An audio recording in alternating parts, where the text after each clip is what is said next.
Hello, everybody. My name is Roy Arthur Blodgett, and I'm your host today. I'm really excited to jump into this webinar about the history of herpetoculture. And I'm joined, as always, by my handsome, charismatic, and feline, Yeah. pestered friend, Philip Leitz, my fellow co-host. Get rid of this Um, cat. and yeah, we have a fun webinar here today for you. Phil's put together some awesome materials, and I'm excited to dive into this. And before we do, I want to give a shout out to Happy Dragons for making this possible. You can see there up in the upper right hand corner, we are presented by Happy Dragons. And Happy Dragons is Reptile's first marketplace and platform. And most recently, they've also launched a subscription service called Happy Dragons Plus. And I want to talk to you all a little bit about that. So this is Happy Dragons Plus. As you can see, it is awesome. Basically, this is a community forum where folks can get together, share updates about what's going on with their reptiles, share questions. But there's also a lot more than that that we have in the works. For example, we have for the Happy Dragons breeders, we have all kinds of stuff there. It looks like it just froze on me, but basically, breeders can like announce clutches and that kind of thing there. We can also share like enclosures and get feedback on those, including some actual like legit consulting with Mariah Healy from Reptophiles. That's over here. In addition to that, we have our whole live stream library where we're posting all of this kind of stuff that we're doing, our other webinars. And in the future, we're also going to be adding courses. So they're not live yet. They're still in draft mode, but they're going to be dropping pretty soon here. I'm really excited about those.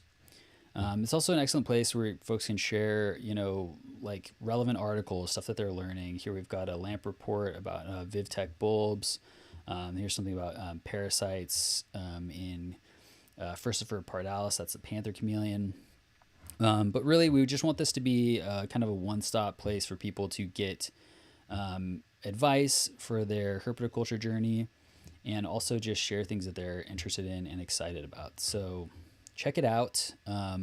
Happy Dragons Plus is available at both monthly and quarterly rates and prices. And we're actually going to be giving away a handful of Happy Dragons Plus subscriptions here today during the stream. So stay tuned, and we're going to do a giveaway at the end. There's also going to be a couple other prizes. We have a bug factory kit and a $50 gift card to Josh's Frogs, in addition to a whole bunch of quarterly subscriptions to Happy Dragons. So yeah, stay tuned for that. And yeah, just make sure that you're active in the chat to be included in the giveaway, and that should work well. So with all that said, I'm going to hand it over to Phil to get us into the verbal presentation today. Welcome, Phil. Thanks, Roy. Appreciate it, man. Yeah. Hell yeah. Let's go. So just a few notes about this before we dive in. This is going to be, again, as Roy mentioned, this is going to be a verbal presentation. This is going to be by no means completely comprehensive, but it will be as broad and cover as much ground as I felt was going to be useful in the amount of time that we have today.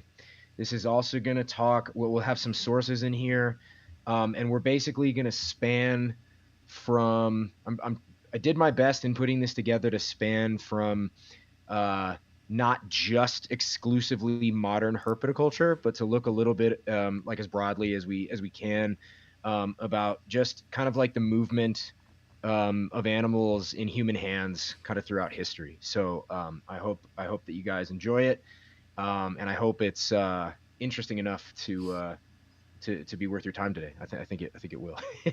So ancient cultures, historical empires, and native groups of people all around the world have traded live animals for various purposes throughout history. This practice has been a part of human cultures for thousands of years and has taken many forms depending on the region and locale, depending on the animals involved and the cultural context.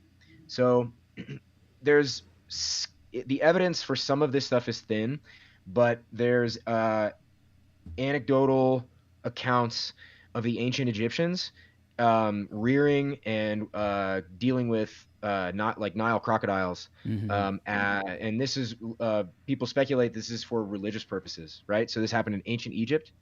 Many people will be aware already that this happened in like ancient Rome, right? So for gladiatorial games, and this also happened as a result of status. So this was everything from like lions and bears and elephants, but there is also happened with reptiles, right? So it wasn't just not specifically just for the games, but just for trade and intrigue in general.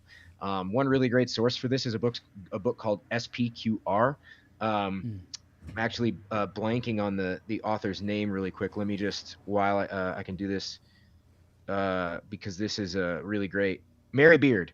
This is a Mm. really great book, and it kind of actually, just as a side note, this is kind of intriguing for many reasons because it talks about how the gladiatorial games were actually like more reminiscent of WWF than it was of actual real combat. Even though that was a part of it, it was actually much more theatrical and much more staged than we kind of think about it historically. If you ever watched a movie like The Gladiator, so just FYI, give that a shout or a watch. It's really good.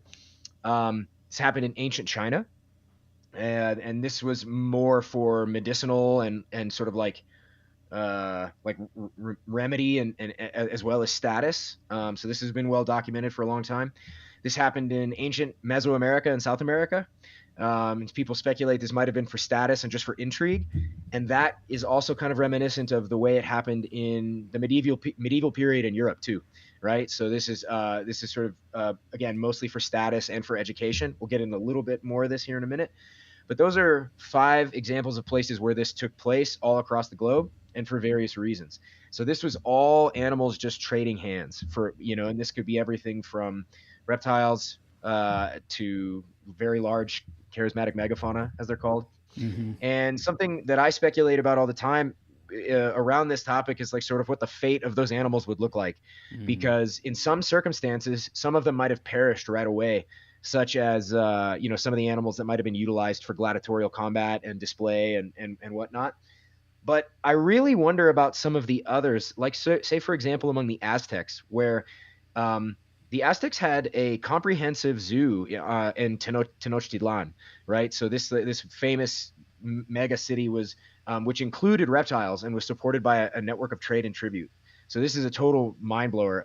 One source that I had for this was Guns, Germs, and Steel by Jared Diamond. So he talks a little, and there's another one too. I have to find it here, but this was all about sort of like Mesoamerica and South America, kind of before, well, actually during the arrival of the Spaniards. It's a great book, really interesting stuff. And the comprehensive zoo is pretty bizarre. Like it's a pretty interesting thing to think about that, and it makes you wonder like what did that look like? Like what did that like this weird zoo, this weird ancient zoo? I mean, I have so many curiosities about exactly how that looked, and um, you know, yeah. Anyway, so moving on.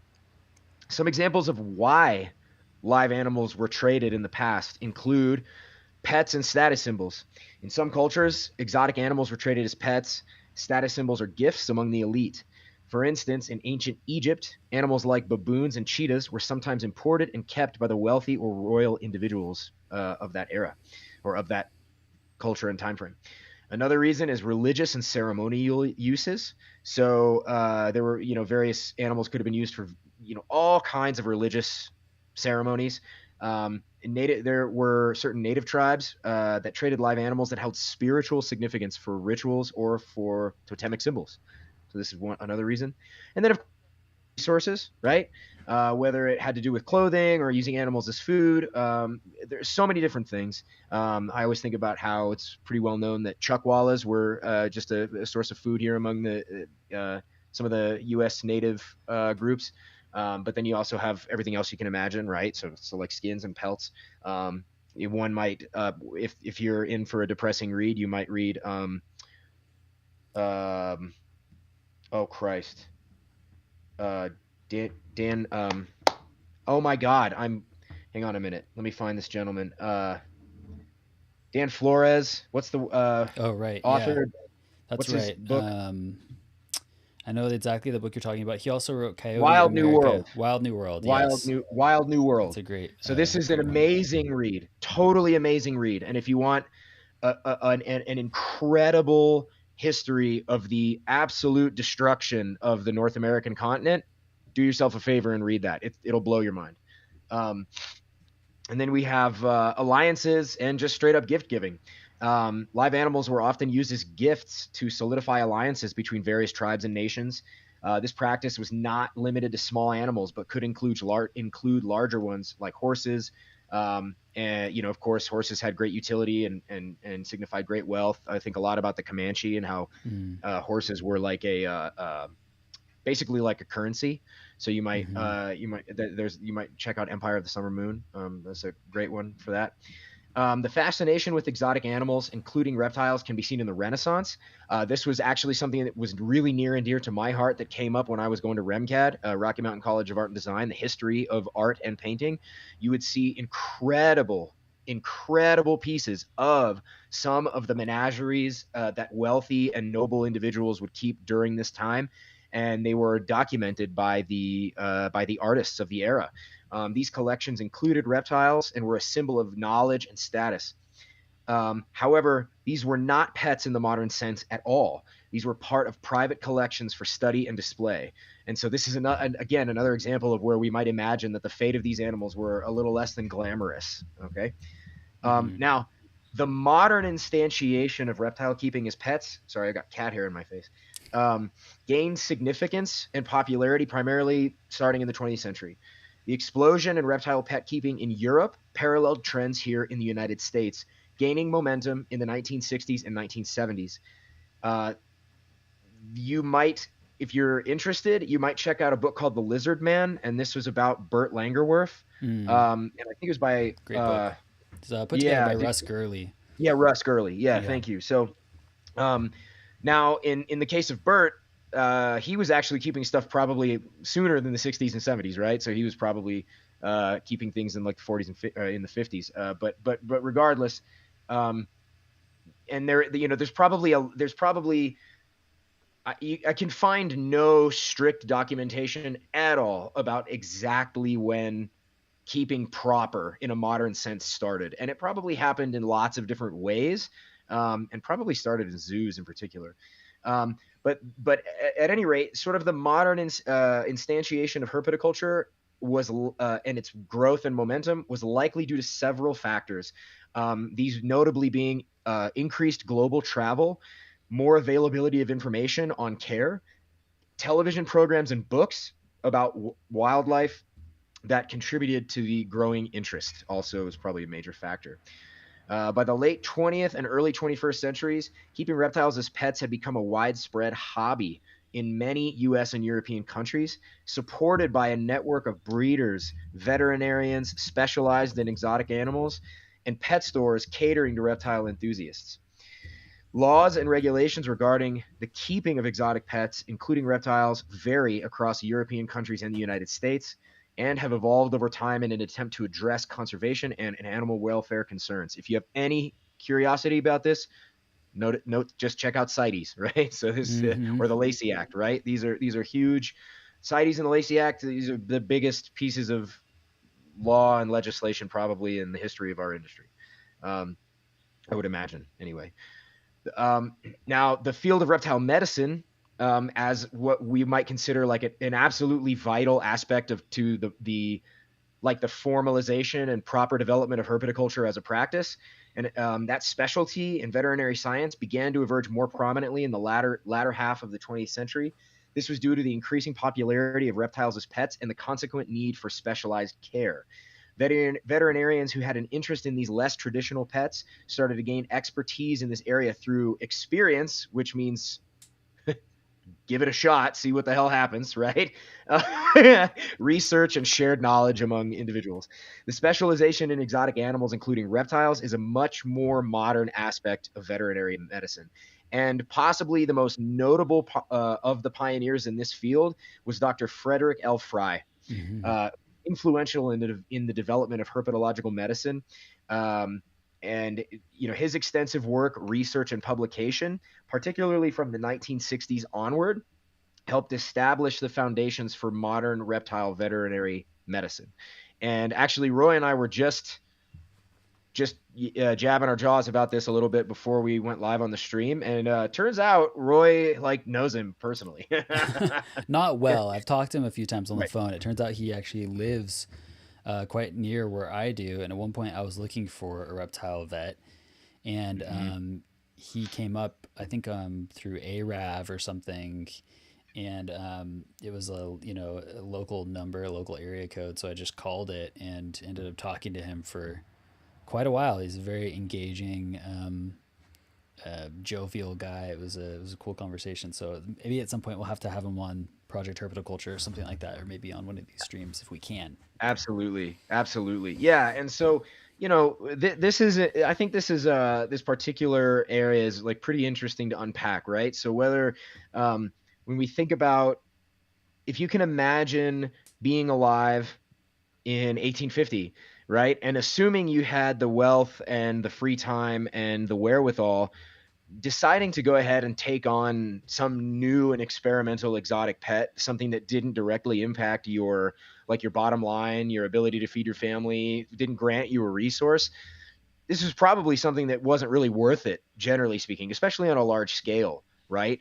When we think about more traditional pets, uh, every dogs, work animals like horses, cows, pigs, goats, sheep, chickens, turkeys, quail, pheasant, all these things, they give you food, right? Or they do work for you. And so it's really interesting to think about herpetoculture in particular as, you might consider it like a hobby of luxury to some Hmm. degree, right? We couldn't really practice it without, again, specialized vets, specialized products, which we'll get into here in a second. We couldn't do it if it wasn't for having a little bit more exposure and information. So I think a lot about National Geographic, the BBC, Mutual of Omaha, all these programs that aired, kind of between the 70s and 80s and into the 90s, all that had an impact on revealing what was out there, what was available to us, right? And then the desire to send someone to go get those things.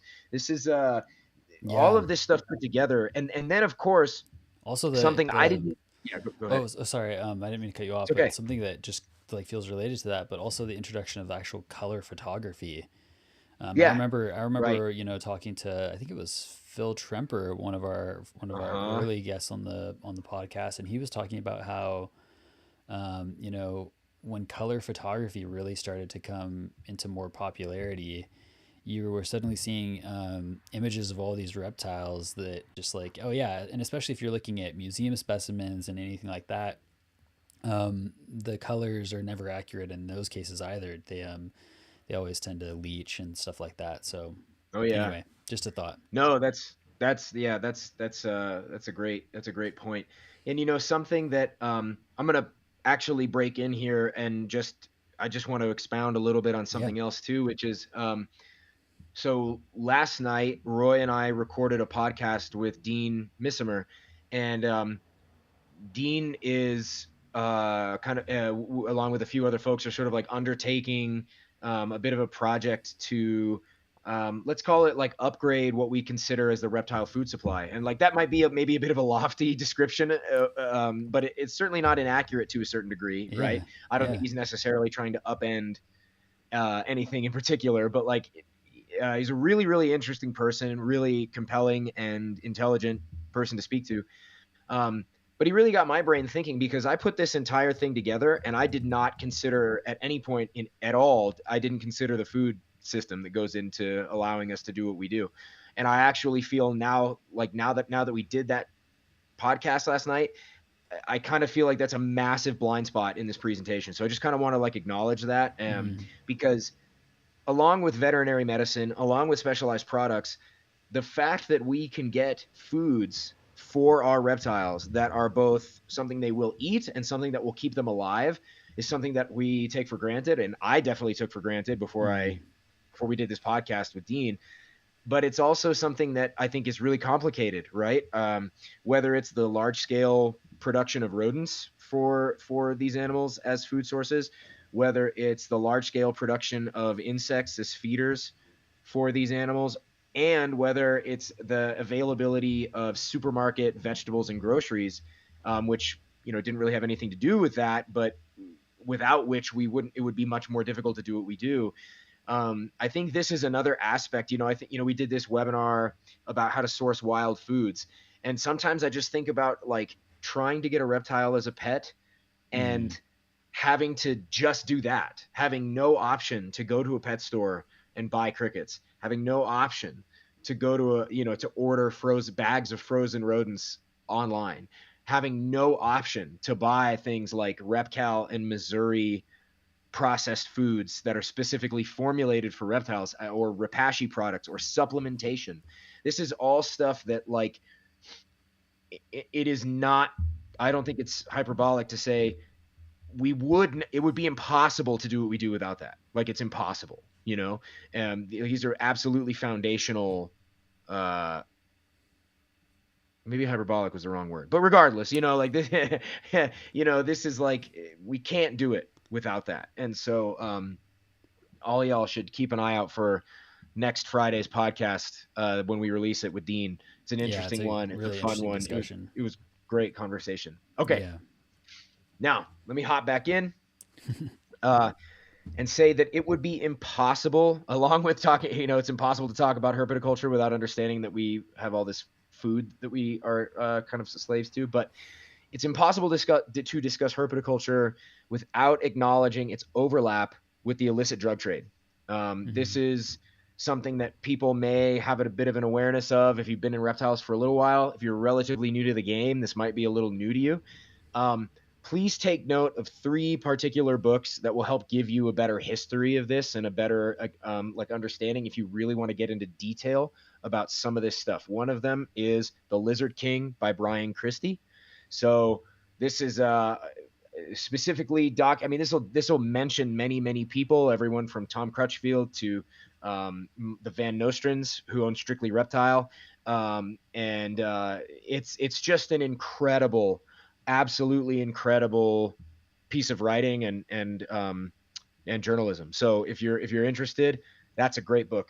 Another book, Stolen World by Jenny Aaron Smith. Mm. This is another one that will occasionally note some pretty intense and incredible circumstances. There's some what do they call it? Aliases in those books for individuals who Yeah. they for various reasons. But that's another incredible one. Another one is The Snake Charmer by Jamie James. This is another really excellent. It's less specifically directed into like the smuggling and the sort of like illicit trade, but it's still a fascinating and like captivating tale of the way people can get so wrapped up in and super jacked up by wildlife in various instantiations and make maybe poor choices as a result. And one more that's worth noting, and it's not specifically reptile related, but it's called The Feather Thief. And Mm. I'm actually blanking on the Roy. Maybe you could Google Yeah, the you author may for me Google really the quick. author on that one. Yeah. Yeah. So The Feather Thief, fascinating tale, and it is about a gentleman who gets involved in fly fishing and um, inevitably realizes how much money is to be made off of tying flies, and about how much like buying feathers and materials that might go into fly tying. Long story short, the main person in the that the book is about breaks into the British Museum and steals a bunch of feathers that were brought back from afar by Charles Darwin and his compatriot or his contemporary, Alfred Russell Wallace. Alfred Russell Wallace. Thank you so much. Way back in the day, just to tie flies with him. But the all of the like CITES and the Lacey Act, all that stuff has to like is pertains to birds as well as reptiles. It's not just reptiles, right? So Of course, yeah. it's just yeah, it's worth another great read. Who's the author on that one, Roy? Did you Kirk Wallace Johnson. Kirk Wallace Johnson? Thank you so much. So that's another great one. Um, the intertwining of herpetoculture with the illegal drug trade is a complex and multifaceted issue Mm-hmm. encompassing legal, environmental, and ethical concerns. Okay. Now, I just want to say uh, this is not the entire history of herpetoculture, right? So a lot of people kind of imagine that the reptile trade started here, but it didn't. This, in from my perspective, is a blip in the history of what we do. It's a black eye for sure. Like it's a drag that this happened and was something that but it's something that we all live with, right? So some of the ways these two spheres intersect are with regard to smuggling and concealment. So reptiles and amphibians, due to their unique and varied requirements for transport and the high value of some of these species, can be used to smuggle drugs. Drug traffickers have been known to use the shipments of reptiles as a cover for smuggling narcotics, exploiting the international demand for exotic pets. Conversely, the bodies and or enclosures of reptiles can also be used to conceal drugs for transport. Mm-hmm. This is probably the more horrific and really bummer ways that it happens. Okay. Yeah. Um, there's also the reality that these are parallel black markets. The illegal trade in reptiles and amphibians and the drug trade often operate within parallel black markets, sharing similar routes, sharing similar smuggler identities, and criminal networks. The high value of certain rare or endangered species in the trade can rival that of narcotics, making them attractive to criminals looking to diversify their activities. So, just an interesting one if you guys are intrigued by it. If you've got the old Netflix, Hulu, Amazon, Hulu, all that crap. There's a show called Contraband, and it's all about the specifically the U.S. Mexican border. Mm. And there's a couple of episodes in there where people are stopped for going back and forth, and one of the things they find is illegal reptiles, right? So it's worth checking out. Another really interesting way these things can overlap is money laundering. Um, Mm. because herpetoculture can intersect with these illegal activities, but it has a legal facet. This can be used for money laundering. The high prices some species can command, combined with an often cash-based nature of the way we do transactions in herpetoculture, provides an avenue for laundering proceeds from drug sales. So neat. Overlap in illegal activities. So it's just the overlap is there partly because skill sets and again networks needed for moving illegal drugs, also and evading law enforcement are just similar, Mm. right? Mm-hmm. In the same way that someone might smuggle drugs in the quarter panel of a car, you might also see that happen with reptiles, putting reptiles in the quarter panel of a car to try to get Mm-hmm. them across the border, right? And then, of course, conservation and legal implications. Both the illegal drug trade and the illegal trade of animals have significant negative impacts on conservation and biodiversity. The removal of reptiles from the wild for the pet trade can have devastating effects on local ecosystems because people do this without care or regard for leaving those spaces intact. They're looking to make instantaneous short-term money, and so they have no interest in the concept of from few many that Mm-hmm. Philippe de Vosgely so eloquently articulated on our podcast. Can also have Just as really the cultivate, harmful impacts on the habitat itself. It's like something I've actually witnessed firsthand in some areas. Just like cap rocks being destroyed and stuff like that. yeah, Sensitive habitat features that can't really be repaired in some cases. yeah, that's right. I've witnessed this with regard to chuckwallas. When I've gone out looking for chuckwallas in various parts of the American Southwest, I might venture to an area one season and just to look, find a bunch of chuckwallas, come back the next season. Excuse me.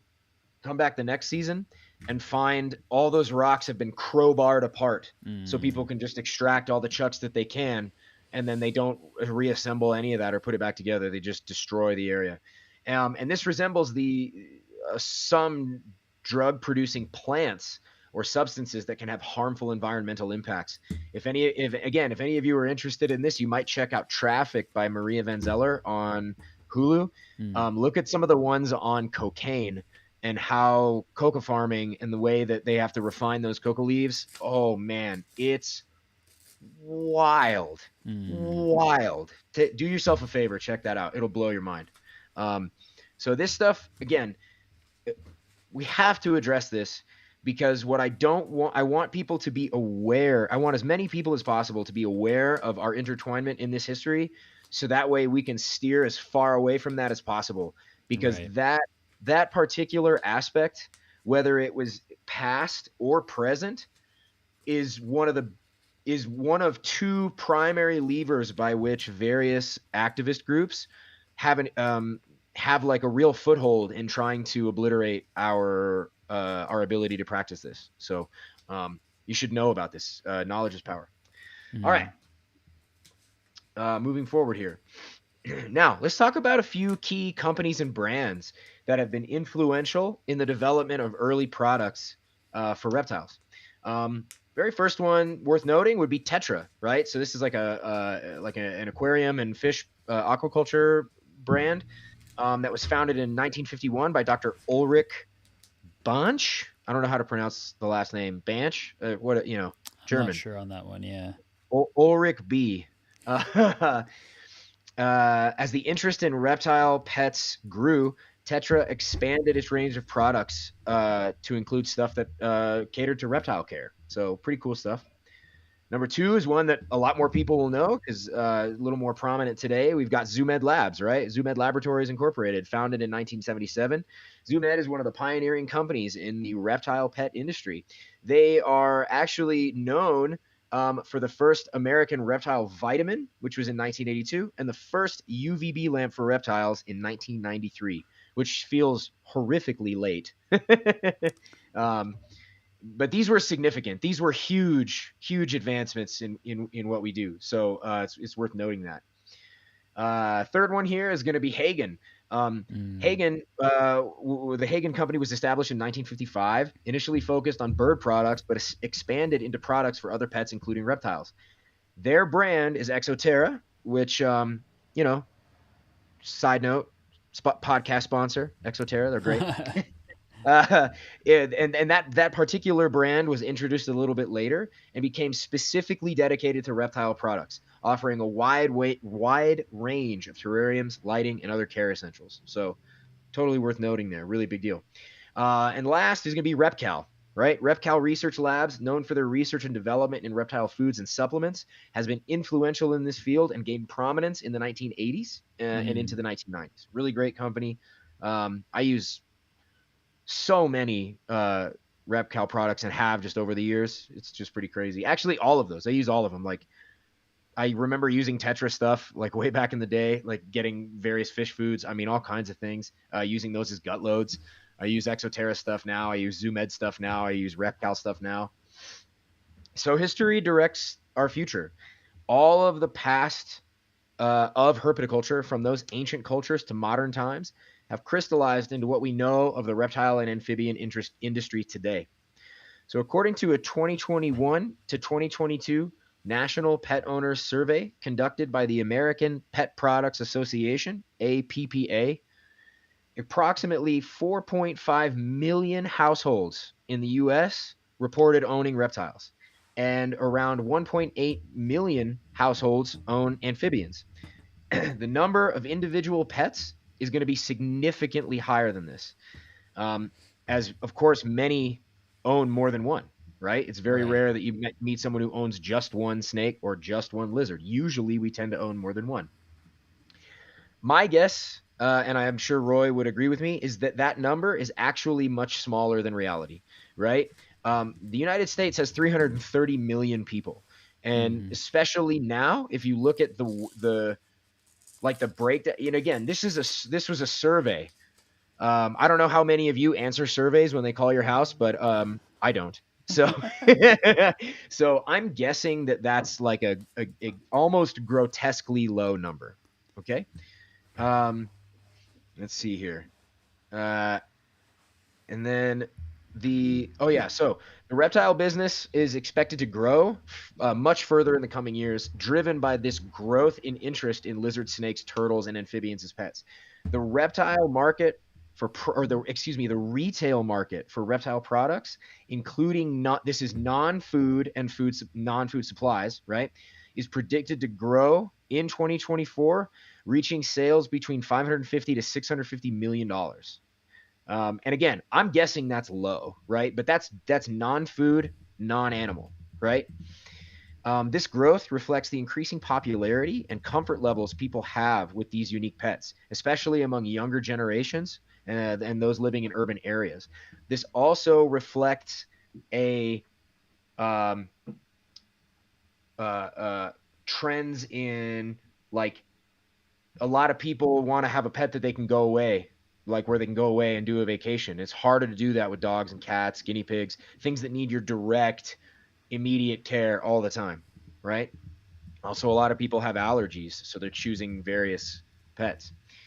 The reptile industry in the United States alone, the industry itself is valued, again, I'm going to call this a low number, at $1.5 billion, showcasing its significant economic impact and popularity as pets. The global reptile market is expected to grow at a compound annual growth rate of 6.23% between 2021 and 2025, indicating a robust and expanding market. This is wild, right? Especially when you consider um, the global growth of what we do. This is not just the United States and Europe, which for a long time it was mostly the United States and Europe, right? All like in the I know Roy and I have talked about this before, but I'm getting to the point now where like for the last 2, 3, 4 years, all of a sudden I'm getting messages from people in India asking me Mm-hmm. about how to keep their stuff alive, which is wild. Never had that before, right? So this is growing. This is something that's coming up all over the planet. This is coupled with the decline of others, but this is also grouped together with higher rates of pet ownership globally and rising consumer awareness about environmental protection and the need for conservation and education. So, um, it's a little bit about some of our most popular reptile pets: bearded dragons and ball pythons, right? Ownerships in the United States of these two animals alone, individually, not together, but each, was estimated somewhere between 400,000 and 670,000 individuals alone in the United States. Okay. And that alone makes up the bulk of related niche markets, such as caging, food, and other care supplies, right? But as the market expands, the less and less major chunk of the pie those individual species are going to garner.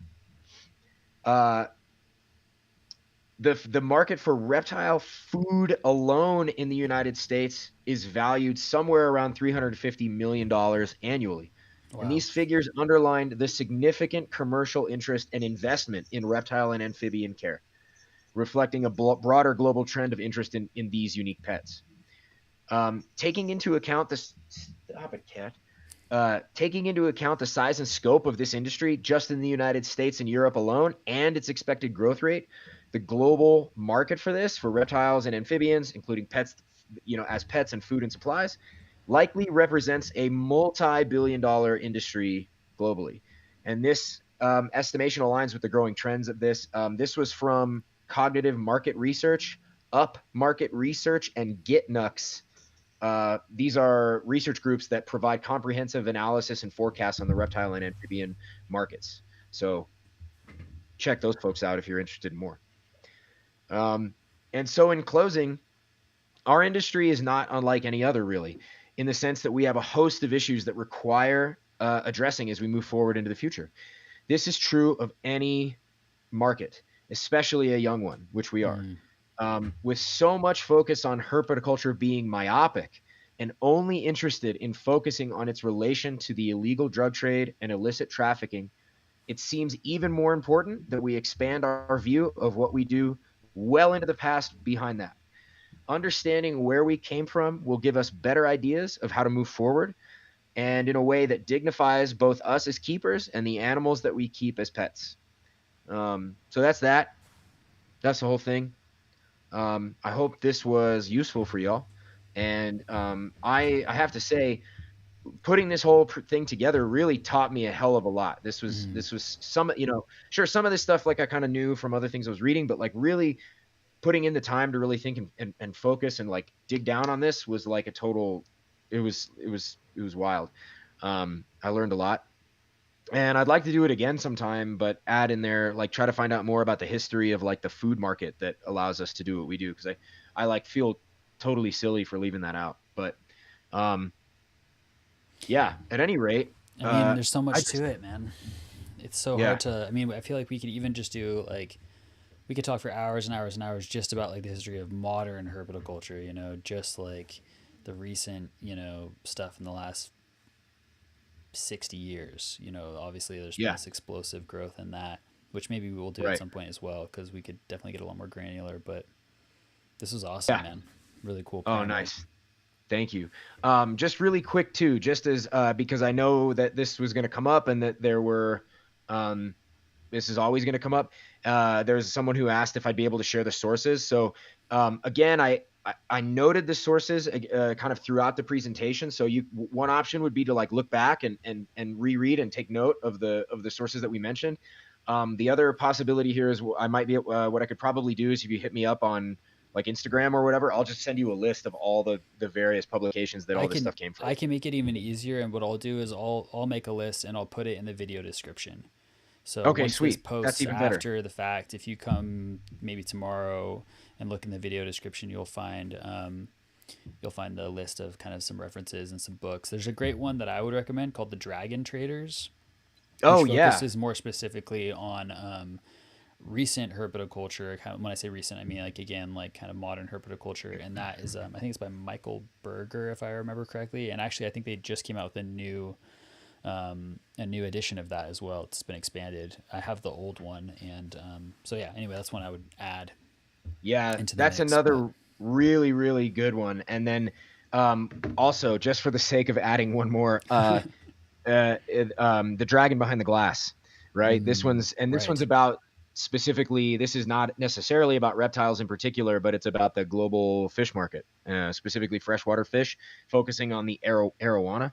Um, so this is another good one. Again, these are not these books. All of them have really, really badass information, not just about what that book specifically talks about. It's like a lot of really interesting, diverse stuff. So everything in here, from the books we listed to the shows, and then to those Ooh, research groups that I cited in here that we'll also put in, who put together some of this information. It's all just it's so good. So for it's sure. beautiful stuff. I also Beautiful love stuff. that Savannah's suggestion of a reptile book club. That sounds actually fantastic.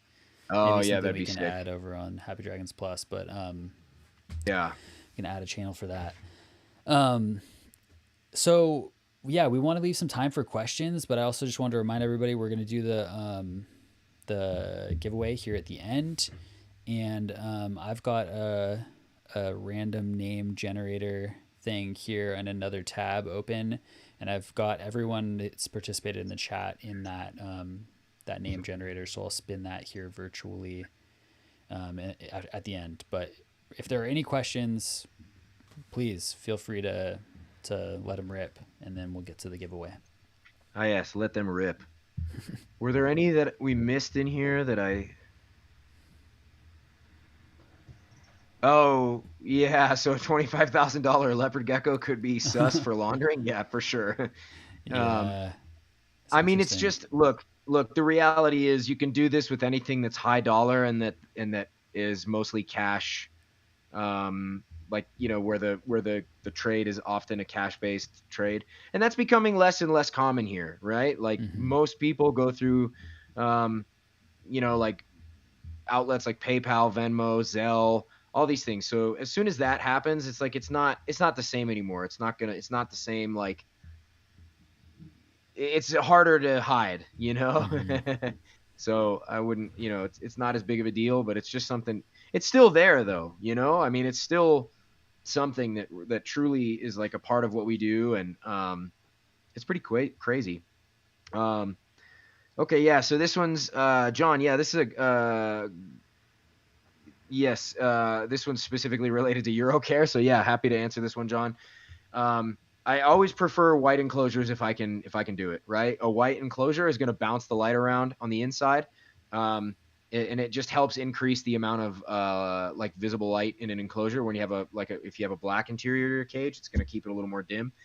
But I also think it's worth like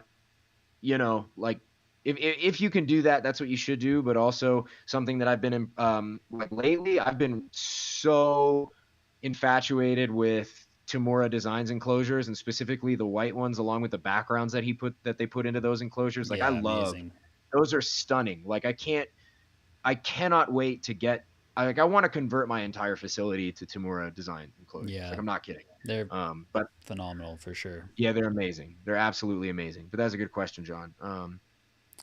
Looks And like we've got one from Savannah about the first UV lamps. oh So yeah, were yeah, they CFL styles? I think they were actually T8s. yeah, So they were. pre T5, the Hmm. T8s, which are low output, big linear fluorescent tubes. Yep. And I think that I'm not sure if they were manufactured domestically or if they were also manufactured in Germany. I think that a lot of even the U.S. brands still manufacture overseas. I think. Yes, and I think they were basically like cutouts from like coral reef. They were like, I don't think they were initially made for reptiles. I think they were just kind of copied from, you know, like other like aquarium stuff. Yeah. I even remember people when I was super young. I remember seeing people use black lights Yeah. as Oh, UV lights for I their would see lender. that all the time. Yeah. So silly. Yeah. Yeah. I mean, not a horrible concept, but it's something that you did. Yeah. Um, yeah. Uh, Can we do one on no, veiled chameleons? Um, absolutely not. No, I'm just kidding. so neither of us keep veiled chameleons personally, but I love the idea of doing more like species profile kinds of webinars in the future. I think that's definitely something that's going to happen, and I think that veiled chameleons would definitely be on the list just because they're one of Hmm. the more commonly kept chameleon species, and so there's definitely a lot of people out there that work with them, and we'd be happy to get one of our buddies who actually has more of an authoritative lens on that species Yep. join in and maybe offer some feedback and tips. Hell yeah. Let's see. Is T8 the best? I think that I mean it all depends. Oh. They're all different, So T8s they're weaker than T5s, but they can still be used. Like Savannah said, like you can still use them as long as you adjust the distance. So they would need to be closer to the animal to get that optimal UV output. Personally, I like to use linear T5s just because they also Hmm. produce a lot of visible light, which I like in my setups. I like them to be nice Hmm. and bright, particularly because I grow a lot of plants as well. So Hell yeah. let's see. I had a black light on my leopard gecko when I first got her 15 years ago. Yeah, I mean, we live and we learn. It's like It's all good. it's all good. That kind of stuff is ubiquitous in herpetoculture for sure. Yeah. It's part of how it goes. I mean, we got to grow, got to do what we can to get better, but It feels like kind of like sometimes the red wolves or the black lights of yesterday. yeah, for sure. Absolutely. Yeah. And I mean, in any industry, you're going to have, like, I think a lot about like pagers, or like a pager, right? So if any of you remember what a pager is, hopefully Hmm. some of you will. But like it was like this weird in between, right? Where it was like between having a landline and an actual cell phone. You had like a pager, somebody could page you, and it was like, you want to talk about like a useless step, but it was like a stepping stone. It was kind of like a necessary stepping stone in some ways. And now it feels like laptops in a lot of ways are kind of like a lot less useful, and most people are doing everything on their phones. And I mean, surely in 20 more years, it's not going to be this same thing anymore. It's going to be something a little bit different, and that's true of anything. You know, Mm-hmm. Roy and I have kind of rambled and ruminated on like the holy grail of like having some incredible powerhouse of a bulb that's just one bulb that you can adjust, gets as bright as you possibly need it, can adjust, you can adjust the UVA, UVB, and it'll like track across the enclosure and rotate based on the seasons. But then at that point, it'll cost like $5,000 to get, and you might as well just put your animal outside, because why not? Why try to fight the sun, you know? But So it looks it's like a we have horrible. a. Oh well, yeah. Savannah put in a good tip, which is to check out the reptile lighting group on Facebook. I'd co-sign that. They're awesome, and there's a lot of good files on that group that you can check out that have things like measuring the target UVI along with the distance for each of the kind of popular reptile lamps. So check that out. Um, and then Mm-hmm. a question around, can a T5 UV light cause burns? Yes, it can. If Absolutely. it's too close to the animal, it absolutely can. Any UV light could cause burns to your animal if your animals get closer to it than is recommended. So um, again, consulting like the reptile lighting group to get an idea of an approximation of what the appropriate distance would be from the bulb is a great thing to do. But if you are able to, acquiring a solar meter is an excellent tool to have. They're kind of pricey. Mm-hmm. But unfortunately, hopefully the prices will eventually come down on them. But they're really valuable tools to have, and they actually give you the UV output um, of the bulb, the exact bulb that you're using in real time. Mm-hmm. So, an invaluable tool for the dedicated herpetoculturist. Yep, and they can be bought all over the internet. Just type in solar meter or UV meter Mm-hmm. into any whatever, you know, Yeah. whatever web browser you use, and you'll find all kinds of different options. I think a really trusted one is the Solar Meter 6.5R. I think Hmm. is what it's called. I think that's the one I use, and yeah, it's great. Absolutely, it's true. I'm gonna fill up my water real quick, y'all. Go for it. The actual brand is Solar Meter. I think that there's another one. I think that VivTech also has a UV, but I don't know if it's to the same level as the solar meter. I just don't know. It's an unknown for me. It could be just as good. The name again is the Solar Meter 6.5R.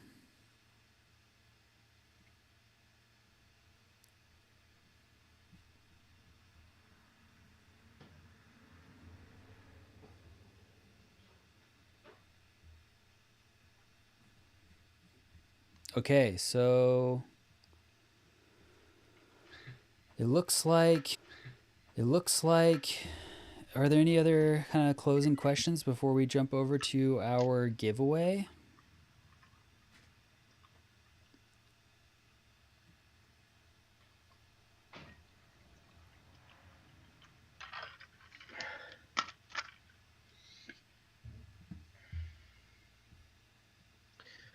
Whoa.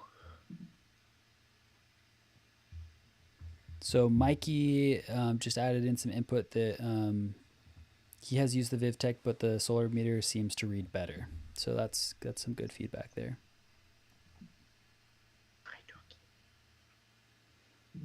Puppy, how you doing, little puppy?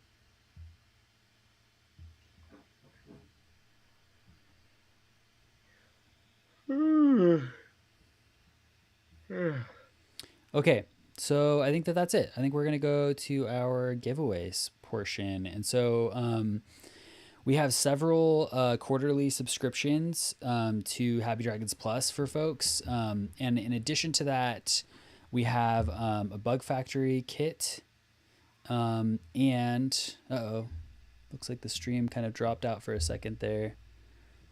Hang in there, folks. It looks like it says it's excellent on my end, but It's maybe Twitch. it It's not you. maybe it just dropped out for a moment. Let me see if I can chat.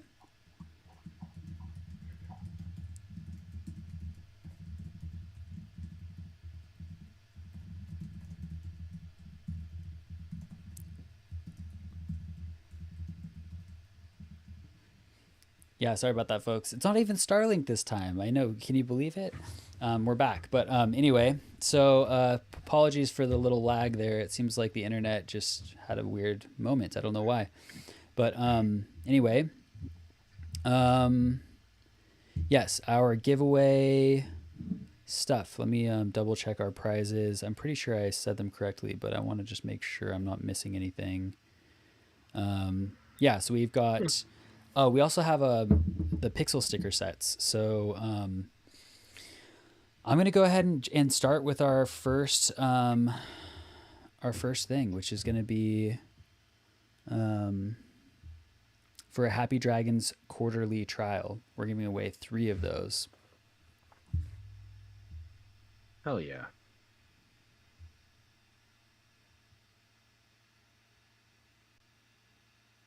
All right, so Fine. we've got our first winner is John Gillette. I hope I'm pronouncing your name Sweet. correctly, and you get a Happy Dragons quarterly trial. Just send an email to hello@happydragons.com, and we'll get you set up for that. Congrats. Nice. Awesome. Congrats, John.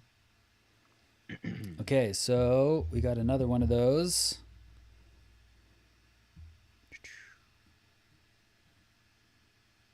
The wheel is spinning. All right, so for our next quarterly subscription to Happy Dragons Plus, we have Marissa Federico. Marissa, Whoa. congratulations. And like I said before, just give an email to hello@happydragons.com and we'll get you set up for that. And we've got one more of those.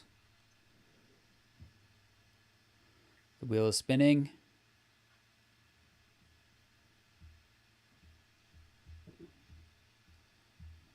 It was Marissa again, so I'm going to spin it again. Really good luck. Damn it. Can't do that, dude. All right, we got James Hill Jr. All right. Go, James. So for a quarterly subscription to Happy Dragons Plus. And so our next one is a quarterly subscription plus a pixel sticker set.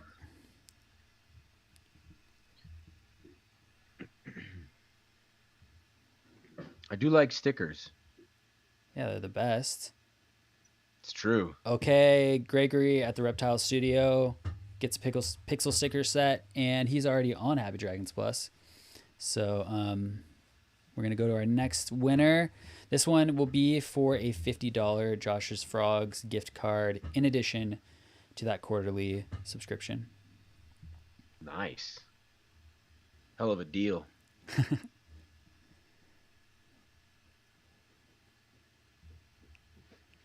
Whoa, doggy, what are you doing? Wow, did you get that cow? We got Meteoric Serpents. Whoa. Congrats, Nice, congratulations. Joe.